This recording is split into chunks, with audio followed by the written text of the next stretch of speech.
My name is Reggie Aggarwal, and I'm the CEO and founder of Cvent. We're a public company, and what we do is we help meeting planners manage, market, and organize their events. I think my kind of entrepreneurial spirit definitely started with my parents, because you have to be a risk taker and entrepreneur to move from a foreign country. So my father immigrated from India here in the 60s, and he wanted to move to the US, so they told him to go to Manhattan. The problem is he chose the wrong Manhattan. He moved to Manhattan, Kansas. So I grew up there for just a few years, and then we moved around, and ultimately we ended up settling in Washington, D.C., because my father ended up working at the Pentagon. And so I've kind of lived my whole life here in Alexandria.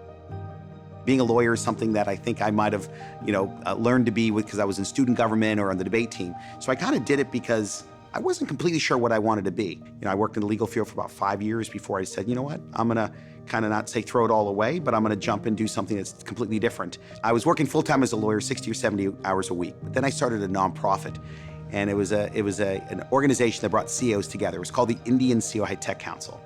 And we had about 150 members in the beginning, and the organization grew over the next kind of couple years and ended up growing to several thousand executives. So I went from organizing 4 events kind of a year to like 20 or 30 events a year, and it was painful. And I was like, there's gotta be a better way to automate this experience. And since I felt the pain as the meeting planner, I said, you know what, I'm gonna automate this with software.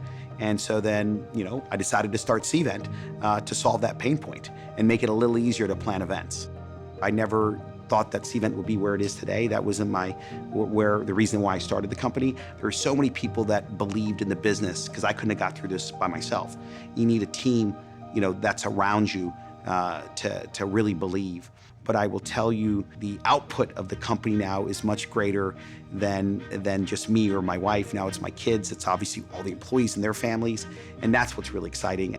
What I tell people is, look, I still think being an entrepreneur is one of the greatest things, or the greatest thing I've ever done from a professional view, but it's a lot of risk, it's a lot of hard work, and you better make sure you're not doing it for money, because chances are it's a bad bet. And that's the reality. It tries every fiber of your body, and I wouldn't trade it for the world. But being an entrepreneur is, not an easy thing to do. So what does it feel like to be a laureate? Well, I'm excited, I'm surprised, I'm honored, and candidly, I'm very humbled. I've kind of moved, I guess you could say, from being just an entrepreneur to now being a role model for, dozens or, maybe even hundreds of younger entrepreneurs that many of them are still in middle school or even just in high school. So it's a real highlight in my journey. So it's just really is an honor to be named that laureate.